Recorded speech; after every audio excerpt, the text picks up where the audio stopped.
You are watching and listening to the Wise Coffee Chat Show on WRMN 1410. Super excited to be here. Where are we at this morning? We are in Lisle. Did I say that correctly? Lisle, Illinois?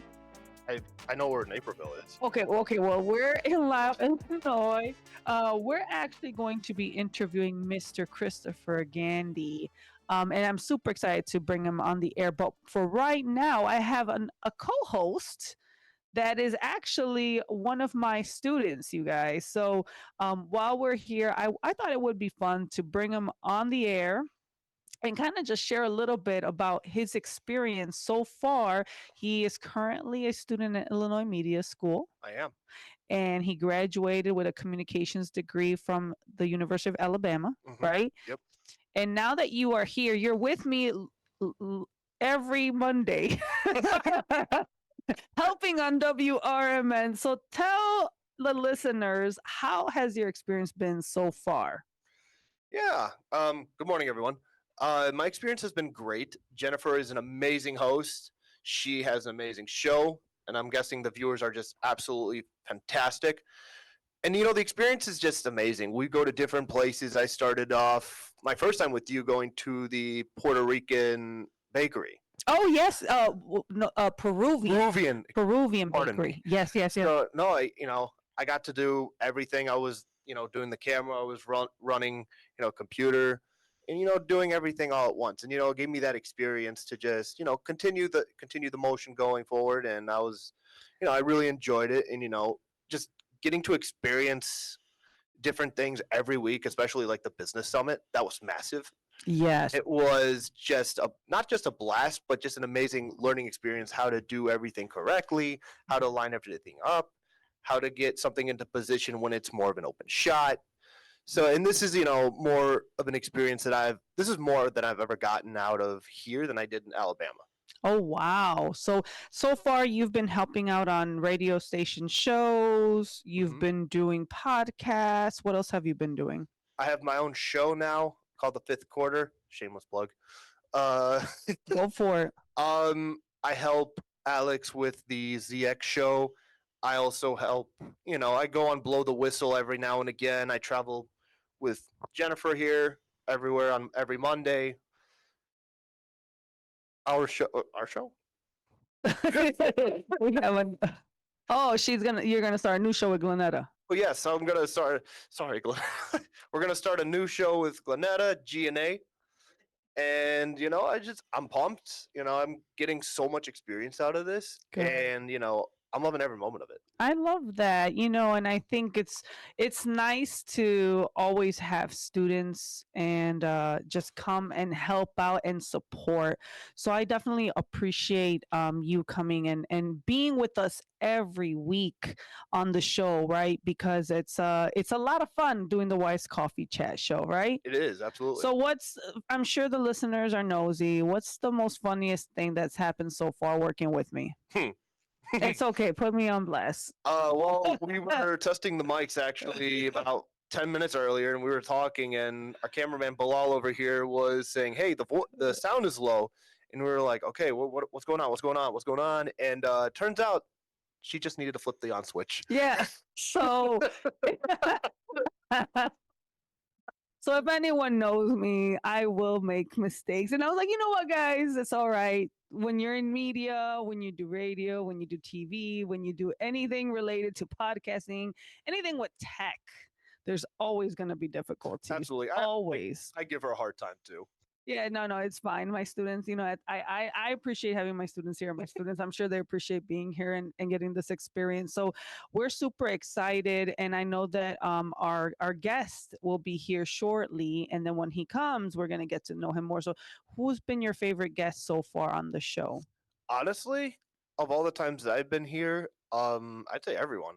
And I know that sounds kind of like a cheesy answer, but overall, it's more the experience I'm getting, and more, I love hearing like the stories that are behind like some of these owners who own like coffee shops, restaurants, And then we had Martha on a couple of weeks ago, and hearing her story, how she turned her dad's company from Negative negative 3,000 3,000, to 15 million. It's 15. just it's the hard work that the everyone has put in that just shows the dedication that they have for their job. Yeah. And I think it's good experience to hear stories and hear people's experience. That's why I love doing the coffee chat show, because I want to hear, what did you learn? What have you done? How'd you get to where you're at? Why are you here? Right. And I Hmm. think for you guys too, as students, it helps a lot, right? It helps. Yeah. There's life lessons. Sometimes we have to learn from other people, right? We have to learn how they've made mistakes. What have they done wrong? So Yeah. that we can try as much as possible avoid those mistakes, Absolutely. even though sometimes it's you still got to go through your trenches, right? Hmm. So I really appreciate all that you're sharing. And then, what is the greatest thing that you've learned from working with me so far? Everything. Everything. Yeah, literally everything. I mean, learning how to turn on the mics, learning how to you know focus in on the on the camera, because you got to zoom in, you got to get it perfectly focused, and then zoom right back out. Learn how to have everything perfectly framed, doing tests. I mean, it's there's a lot more that goes into it that maybe some people don't realize. Yeah, there is a lot. People don't realize how much work it takes to put this together, get the logistics going, finding the guests, putting the production together, having the team, having the equipment, having the audience. I think a lot of people don't realize what it takes to run a show. And this is we've hit our 200th episode. I've been doing this for since COVID time. And WRMN, back at the station, they were so gracious to allow me to bring it to their station. 200. Yeah, yes. And Congratulations. so remember, I was a student just like you guys, Oh right? yeah. At one point. And I just kind of said, I was talking to a student, and when we were talking, I said, you have to kind of make your own name. You have to set the table for yourself. If no one gives you an opportunity, you got to make the opportunities happen, right? Exactly. And then from there, people will see like the grit and how tenacious you are and how you don't give up. And then people will notice, like, okay, people want to help when they see you hustle. Exactly. And it is that hard work that shows people, okay, he's willing to make the sacrifices and go the distance, literally and figuratively, because it's like an hour out from where I live personally. So it's and just the experience again is I come out here to help, but also get even more experience, so that it helps me down the road. Yeah, Adam, what are your goals for the next, once you finish Illinois Media School, what are you trying to do? Going to sports. Sports, that's your thing? Hmm. No, I know you love this. You're going to love this interview. Oh, I know. Yeah, no, I'm actually doing was it live camera for the University of Chicago. They are a Division III school. Oh, Uh, nice. this is going to be my second football game I'm going to do. I've done two men's soccer game and potentially going into the playoffs. We'll see. Very nice. Very nice.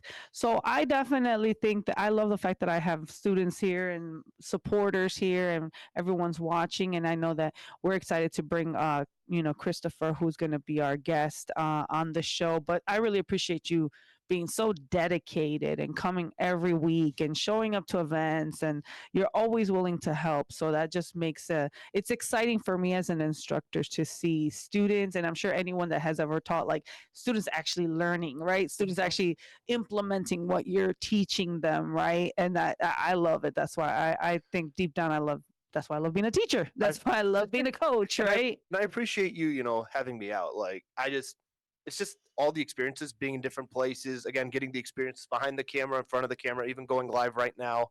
It helps me just that much more. Nice, nice. I definitely think that is great. So we are going to take a quick break because I know that our guest is here, and we'll bring him on set. So stay tuned.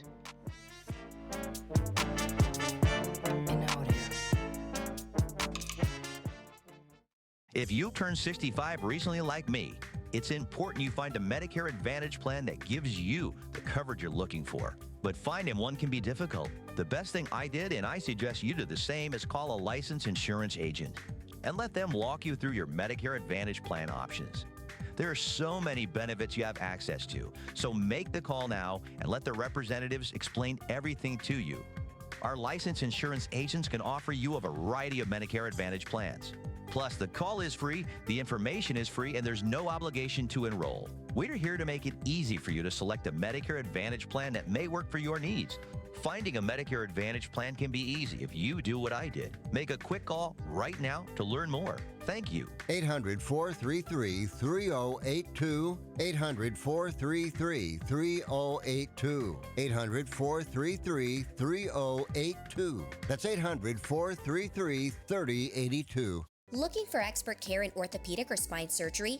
Prime Healthcare's St. Joseph Hospital in Elgin is proud to offer top programs to our region. With a robust line of treatment options, St. Joseph Hospital specializes in minimally invasive procedures along with an advanced imaging suite to assist with orthopedic and back surgeries. Recognized by U.S. News and World Report as a high performer across multiple surgery types and home to highly trained expert healthcare professionals, St. Joseph Hospital is here for your every surgical need.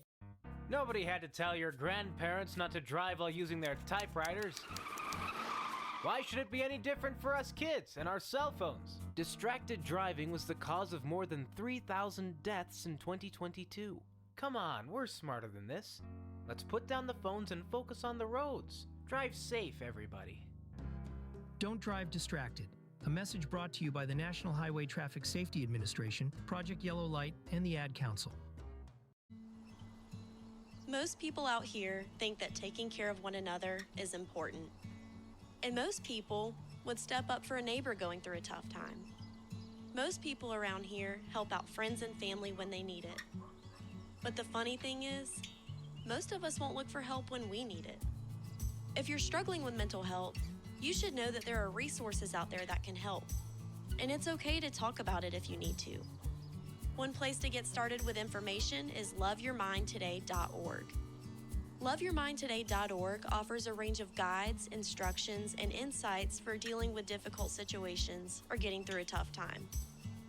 If you're struggling with mental health, get the help you need, because most people out here really care. Visit loveyourmindtoday.org. That's loveyourmindtoday.org. Brought to you by the Huntsman Mental Health Institute and the Ad Council.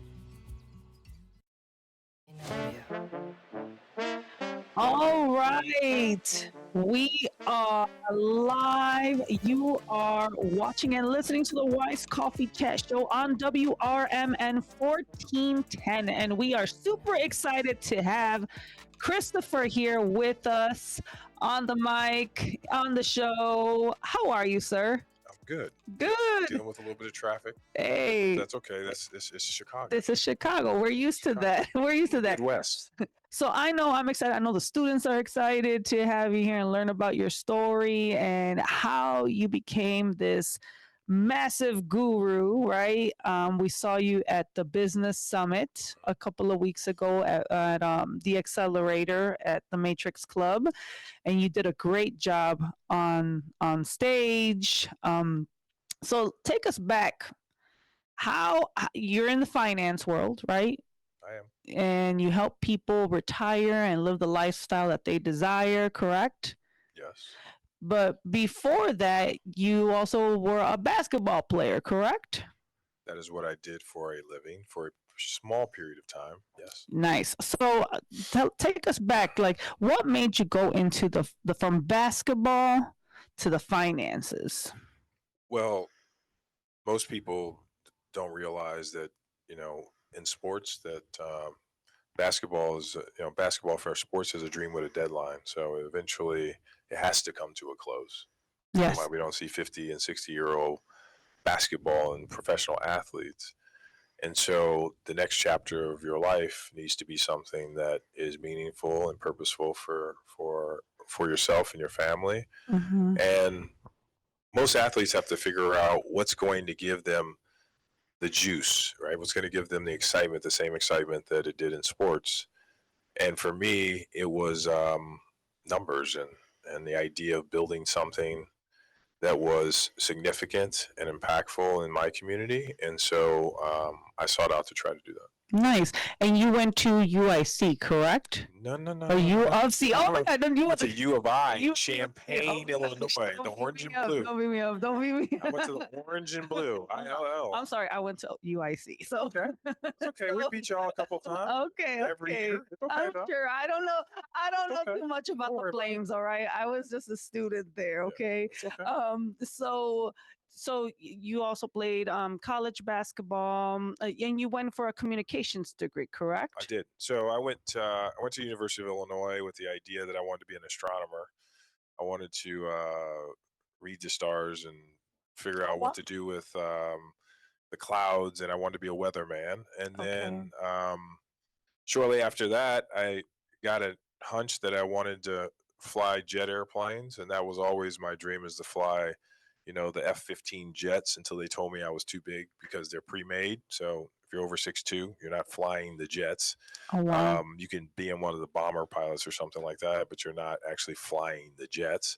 Hmm. So, I said, okay, well, maybe this basketball thing will work out. Okay. And So, why not? So I went into, and all jokes aside, it was the idea of sports was a ticket out of a area in which I could change my life, and I used it as far as I could take it, and that opened opportunities for me to be able to explore those other places, to be able to explore. When you're a little kid, you're 5 years old, you dream about, I want to be in the stars somewhere, or I want to fly airplanes, and I wanted to pursue all those things. So there's nothing really holding me back, and basketball provided a ticket for me to be able to do that at a world class college at the time, and basketball just made sense to me. yeah, it made sense. And I know that when we talked briefly last time and we went live on the social media channels, you were raised in Kankakee, Illinois, correct? I was raised in Kankakee, Illinois. Yes. Kankakee, Illinois.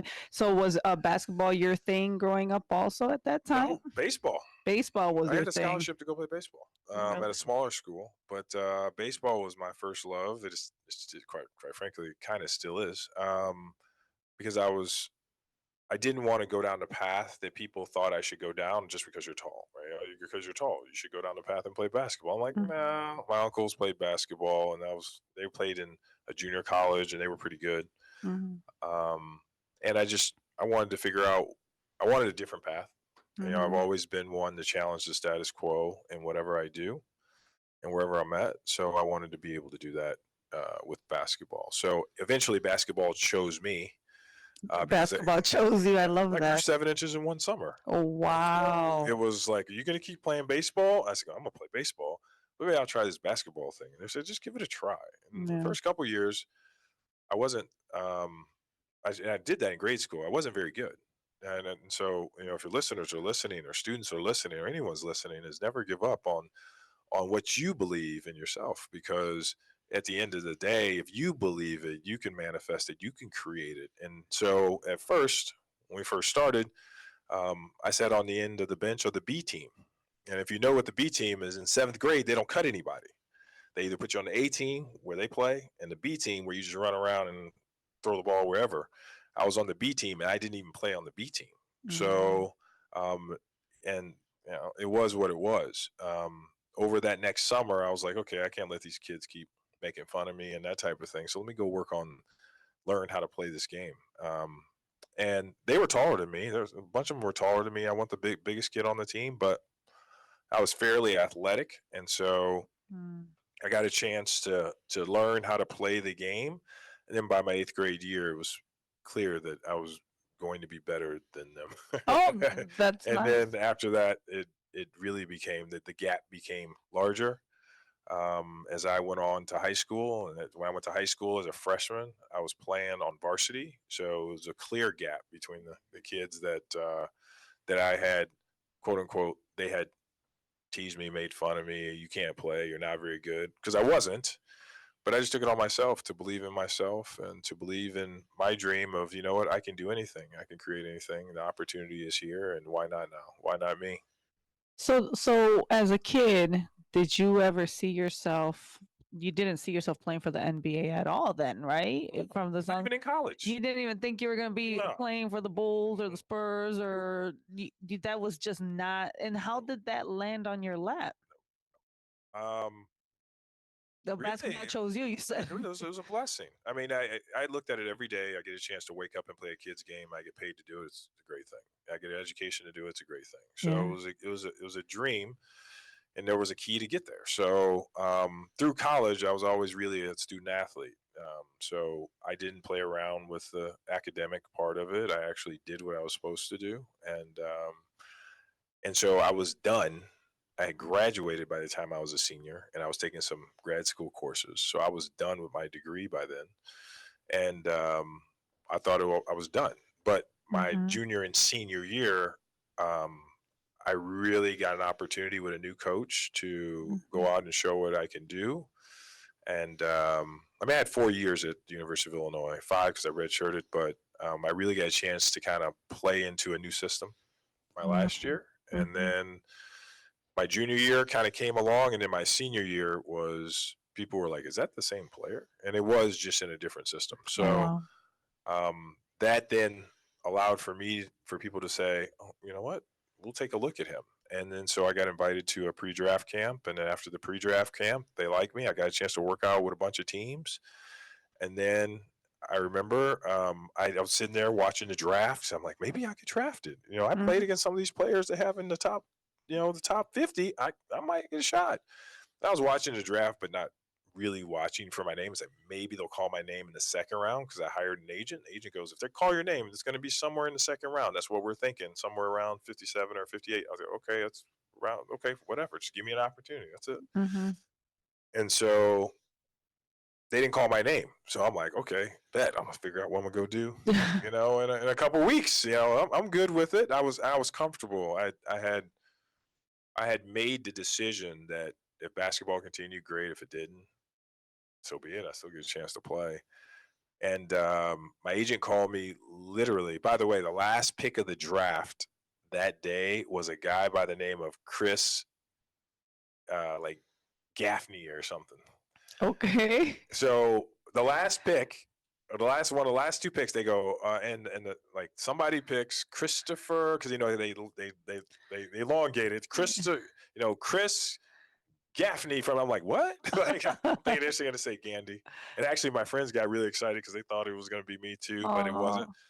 But shortly after that, literally within 30 minutes, my agent called me. He goes, "You're going to Chicago." Oh He wow. goes, "Chicago has seen you play." We played, by the way. Illinois played at the United Center. I played 4 times at the United Center. We played against UIC, so we played in Chicago a bunch of times. And so Yeah. I got a chance to play, and a lot of the teams they get a chance to watch. So they were like, they like you. They've liked you for a while, and they want you to come work out there. So I drove up to Northbrook, and that began the next chapter.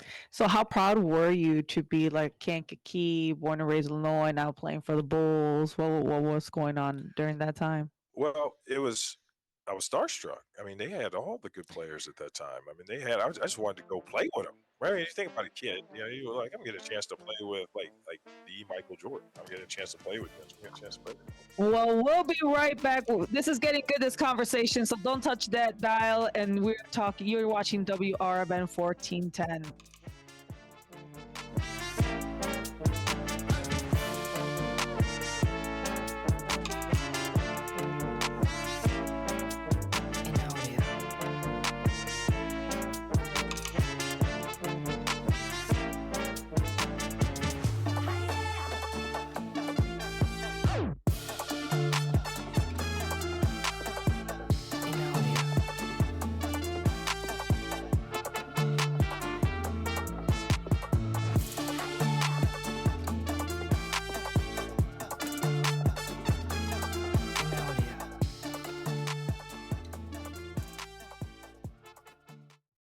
I'm Trey Westerberg on 1410 WRMN Elgin, proudly serving the Fox River Valley. This update brought to you by Rain X, America's #1 wiper blade. A Glen Ellen woman, Irina Bogoslavska, faces federal wire fraud charges for allegedly defrauding a retail company of over $900,000 through online return schemes between October 2023 and October 2024. Prosecutors say she used aliases, fake SKUs, multiple credit cards, and different addresses to return items, sometimes repeatedly or claiming they were lost in the mail to obtain refunds. Authorities also allege she exploited gift cards to purchase and return items for additional refunds. A search of her home uncovered hundreds of items, thousands in checks and cash, and more than 600 gift cards linked to the scheme. Target announced Thursday that it will cut about 1,800 corporate jobs to simplify operations and speed up decision-making as it works to regain customers. The incoming CEO told employees the move aims to reduce organizational complexity that has slowed progress. The Elgin City Council unanimously gave preliminary approval to allow DACA recipients to be hired as firefighters and paramedics, closing a gap that previously excluded them from these roles. The city already employs DACA recipients, including 3 police officers, and does not require U.S. citizenship for any city job, only legal work authorization. Council members and the fire department emphasized that the move would expand opportunities, boost diversity, and help address staffing shortages. Fire Chief Rob Kagan and the Firefighters Union expressed full support, noting the policy aligns with similar nationwide trends in public safety hiring. A 20-year-old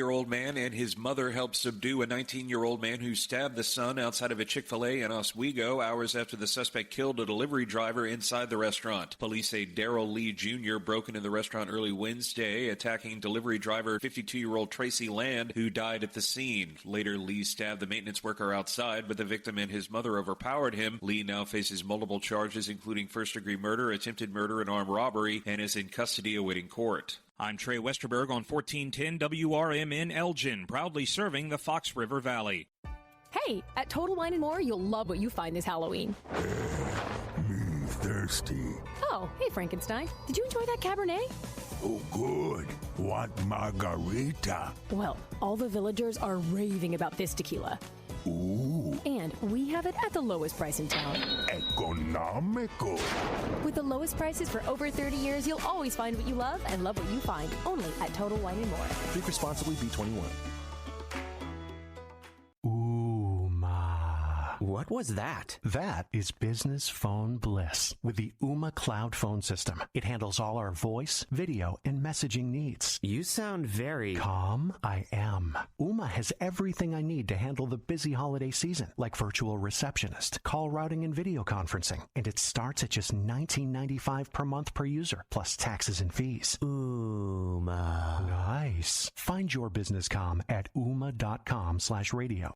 When disaster strikes, flood or fire, every second counts. At Emergency Construction Group, they specialize in immediate response and same-day service for any residential, commercial, or industrial emergency across the Chicagoland area. With over 30 years of experience, they've got the expertise, manpower, and equipment to handle any size loss fast. They follow strict IICRC guidelines to restore your property the right way, the first time. Their team values transparency, constant communication, and strong ethical standards because your peace of mind matters. Licensed, bonded, and insured, they're here for you 24/7, 365 days a year. Call 855-4ECG now. That's 855-432-4669. Or visit their website at emergencyconstructiongroup.com and let Emergency Construction Group put your life back together one step at a time. That's Emergency Construction Group. Your satisfaction is their passion. This is Sarah Silver with your Fox Valley forecast. Brought to you by Rain-X, America's #1 wiper blade. Today, sunny with a high near 59. Temperatures falling to around 56 in the afternoon and breezy conditions. Tonight, mostly clear with a low around 40. Tomorrow, sunny with a high near 56 and windy conditions with gusts up to 25 miles per hour. Currently, it is 54 and partly cloudy.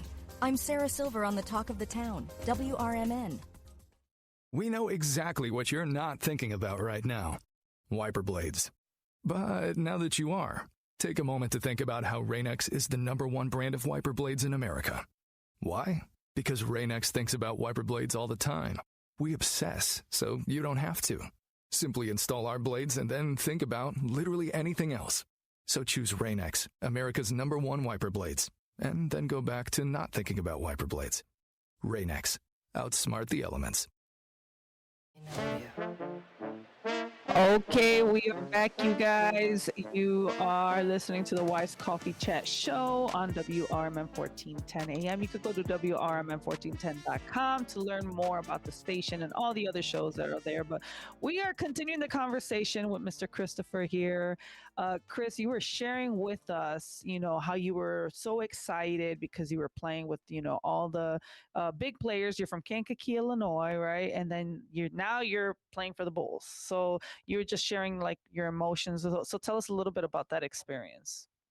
Well, did you give me some coffee? I see you brought some coffee. It's supposed to be coffee. I don't understand. Like this is Your secretary gave you the coffee. It's okay. So being a part of the Bulls organization is anyone's dream. If you go back and look at historically some of the best teams to ever play, and every day I got a chance to wake up and compete with the best ever to play the games, especially as a team. So I knew that was a good place. It didn't mean that I was going to stick there, but it was a great place to start. Sure. So I know with the have you seen the documentary The Last Dance? I know it was like a big team effort, right?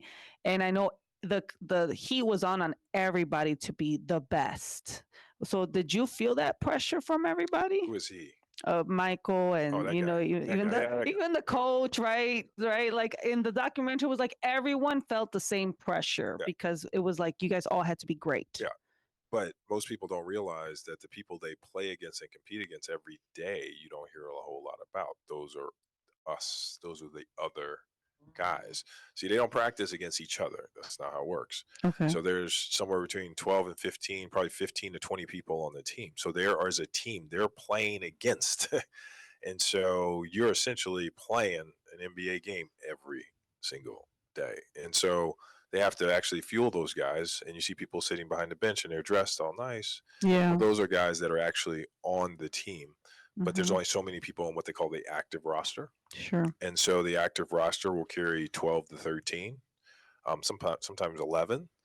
And the active roster, we would float on and off the active roster, probably 8 to 10 of us. Okay. But it was a great opportunity. I got a chance to play and be in the locker room with some of the great ones. Yeah, that sounds fun and exciting, and to come from.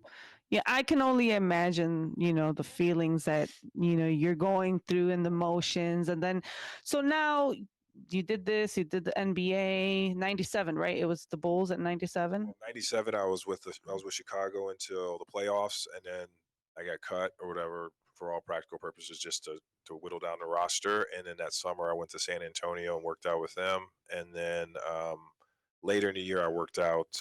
That following year, I worked out with the Clippers in LA. And which was your favorite experience? Like a moment in time, what was your all-time favorite moment during that entire part of your career? Well, I can't mention a lot of those on. Oh, okay. Wait. This like okay. Wait. This is like okay. But no, I mean, imagine there were things that there were games that were games played, in practice. Sure. That really, we really enjoyed, because at the end of the day, you're getting picked. So they would divide the starters up and they had to pick teams, right? So you're getting a chance to play with Jordan. You're getting a chance to play with Pippen. You're getting a chance to play with Curry. You're getting a chance to actually play with them, not just play against them. And that was great. There was just a couple times. One time I was, I got in the steal, was wide open, and I got the ball from one of the key players, number 23. And, ball bounced out of my hands and went out of bounds, and it was what they call a gimme. And so running back down the court, he's yelling at me, "Rook, Rook, Rook, Rook," and I'm ignoring him. I don't know what you're talking about, So I'm gonna run back. I'm gonna play defense. Hopefully, I can make it up. And I just remember him saying, "Listen," he goes, "if I pass you the ball again," he goes, "you better catch it, or else." He said some other things, but he said, you better catch the ball or else. So next time, I jumped in front of the pass, jumped in front. It's going to hit my body if it goes out of bounds. But it was it's a much more colorful story if we're not on the air Oh, because there okay. was some Okay, we'll talk about it. nice words Word. that you can't say on the on air, but know that it reverberated through through the gym because we would have won the game if I would have just caught the ball. But I got excited and I was going too The fast. pressure's got to be real, It is, but it was in sports. Sometimes you have to slow down to go fast.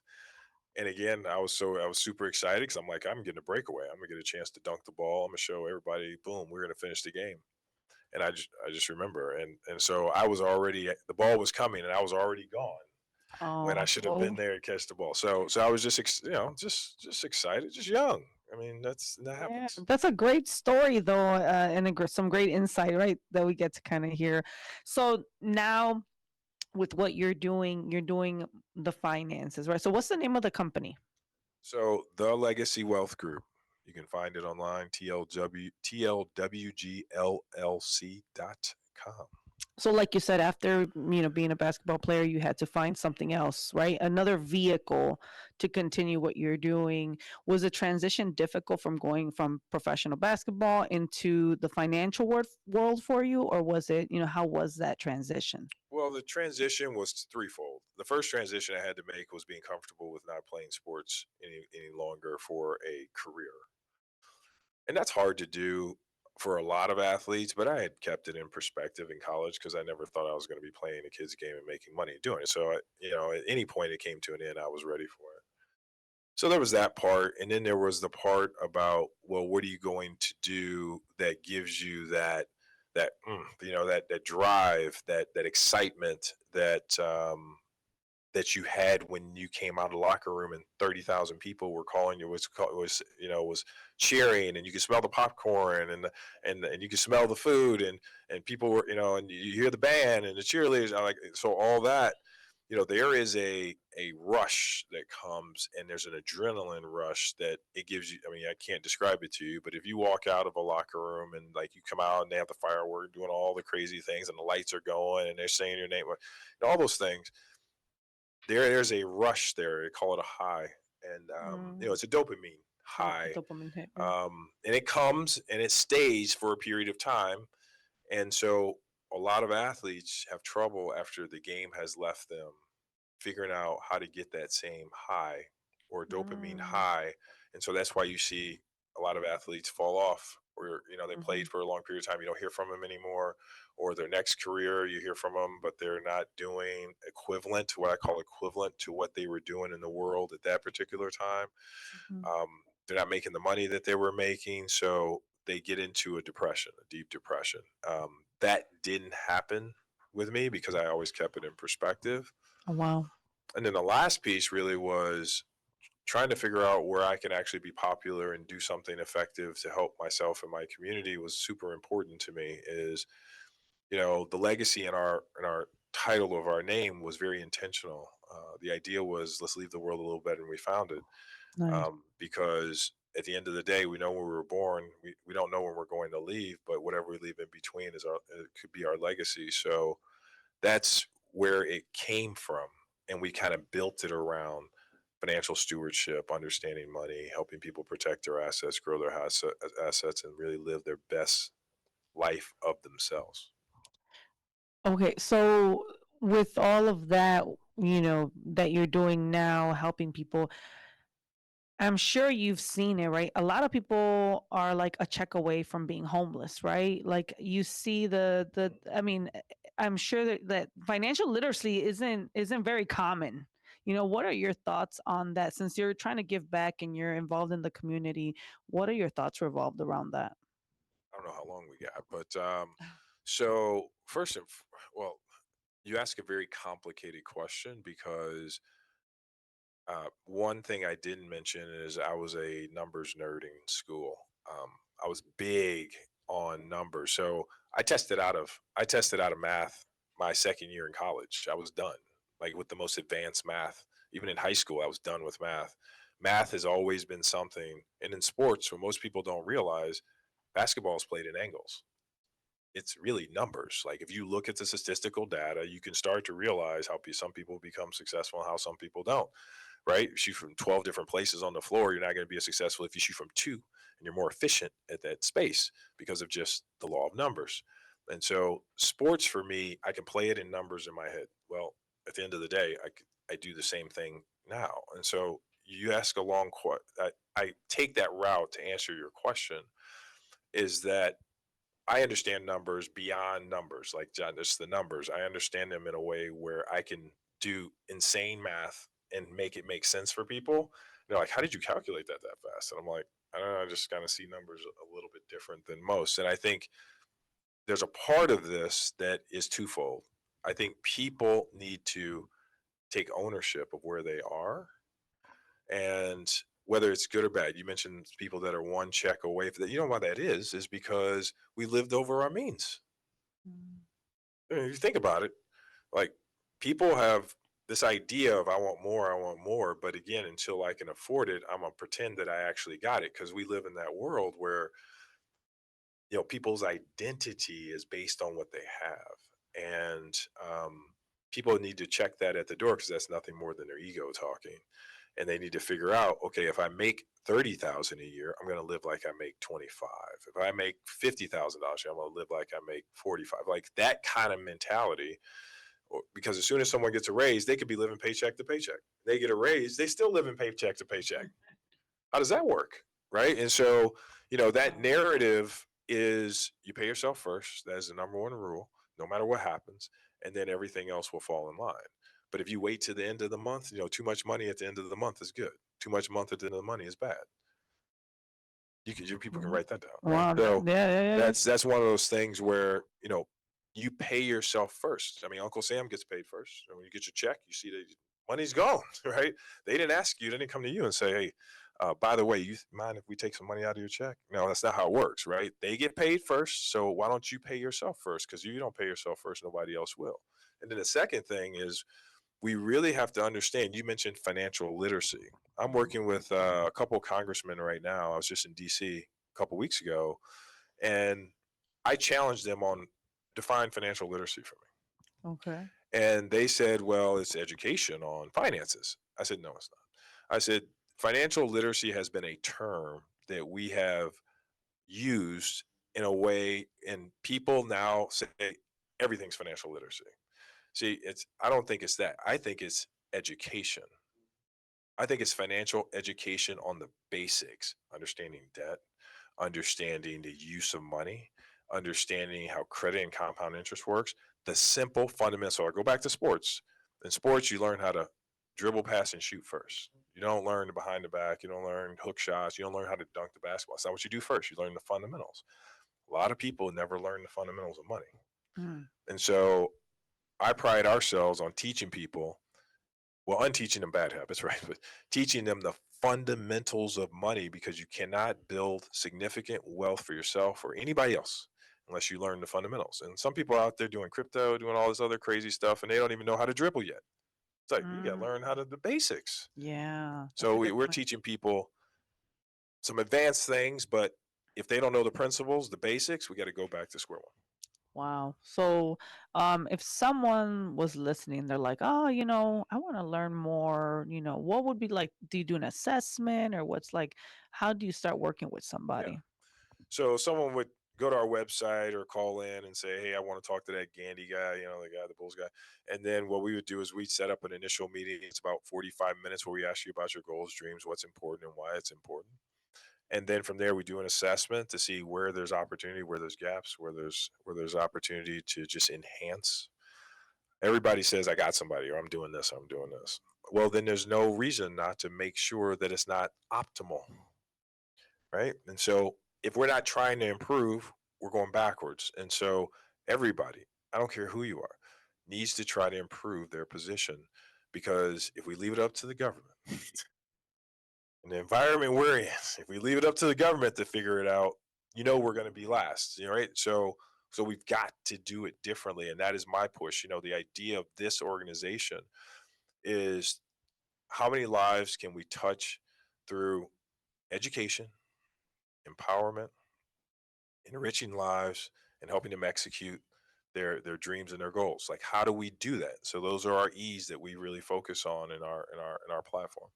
So those are execution, right? So then when you are working with someone, right? You said your biggest thing is you want them to come in, you want to teach them the fundamentals, right?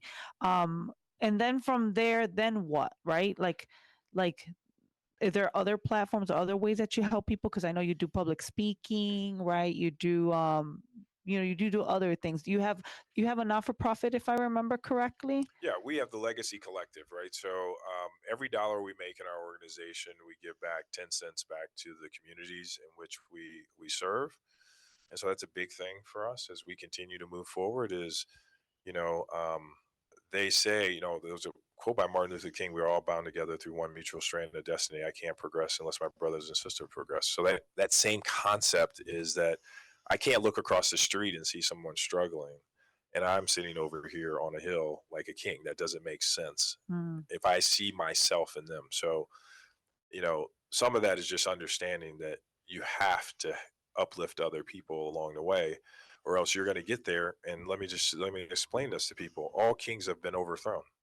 I don't care who they are. All kings have been And so if you go overthrown. back in Wow. history, all kings have been overthrown. You go back and look at the dynasties and all the, King Henry and all those guys, they all get overthrown because there's somebody else that they didn't help out, or somebody that sees a vendetta against them because they're like, well, you're up there, I'm down here, and I can't see myself on your level. So my goal is that to even the playing field for people, to try our best through Legacy Collective, giving back to the community, teaching people as much as we possibly can. Main Street becomes Wall Street, helping them understand that you can make a difference. Like, everybody can make a huge difference if they just are intentional with what they do.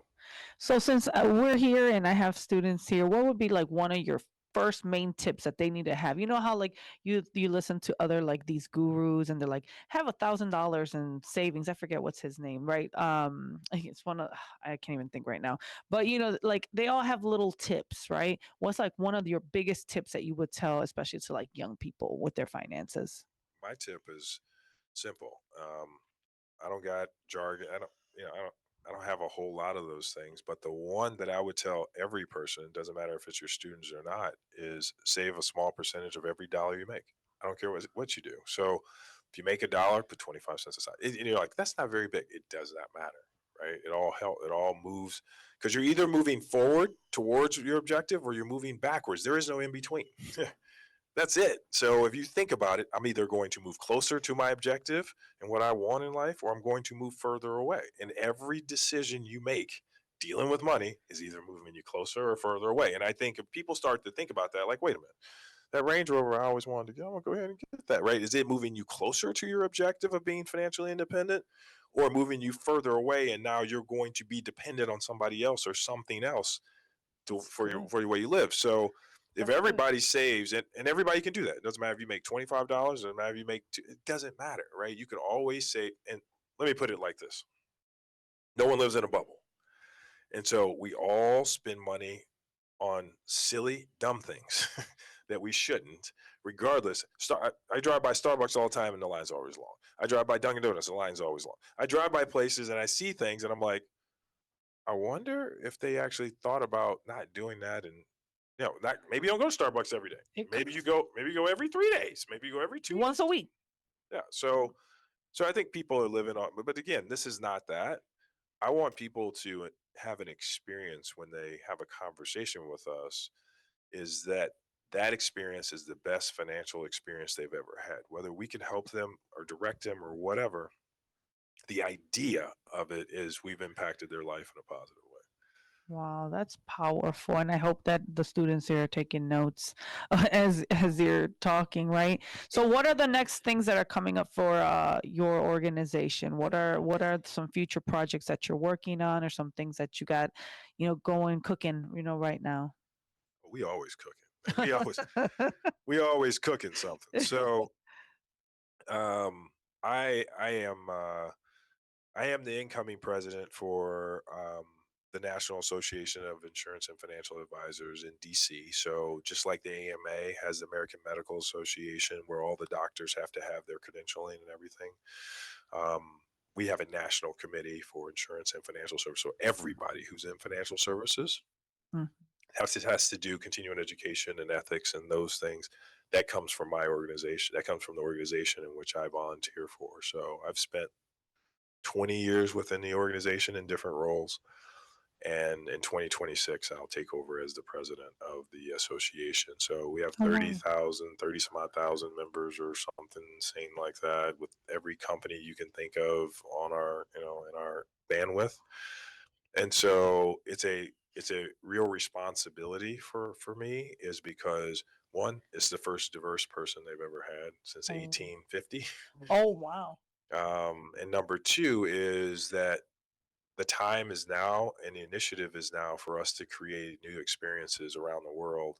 And I think that if financial services dials it back and changes it a little bit, the way in which they engage audiences, I mean, I have a true core belief is that every community should have the opportunity to work with a financial advisor who can speak their language, right? And if we look at it, that's not how the distribution is right now. And so there's a void. So if some of your people out there, students or whatever, or people out there was like, man, I could do what that guy does, give us a call, because we are actually creating advisors, and we are putting them in different companies, and we are, we're providing career opportunities for that. So someone's like, I never saw myself as a financial advisor. They end up in our field and they do very well. Mm. Right. And some people, like we have people that come in that they came from being a PE coach, and they come in and they're like, I'm great at this. Right. And so you never know. No one ever goes to school for financial services, ends up financial services. It's kind of weird. They all end up in different things that leads them to financial services because they want to take control, or they want to be in control of their future. And because of that, they end up creating wealth that's well beyond their education level. Wow, that is awesome. So, what's the website again if they wanted to go and learn more about your services? TLWGLLC.com. That's awesome. And then, so any TED Talks coming up or any presentations that you're doing? I am doing a presentation in Chicago for the National Medical Association. I'm doing a presentation in Miami in a couple weeks. I'm doing I'm all over the place. If you look at our social media, my social media, we're all over the place, because the most knowledgeable people, and to spread the word, if you've been given a gift, you can't just plant a seed in one location. You got to be able to be everywhere and do a whole lot of things. And my gift before was playing sports, right? And so how did I turn that? What did I do? I had to turn that gift into something different. Is I realized I had the ability to hold someone's attention. And so that's been a wonderful thing. Wow. Well, thank you so much for being with us. Thank you so much, everyone. This is Jennifer Sanchez closing out the Wise Coffee Chat Show. You could go to wisealliancenetwork.com to learn more about me. And thank you so much, guys. So stay tuned. Some great shows today on WRMN 1410. Talk to you guys later. Bye.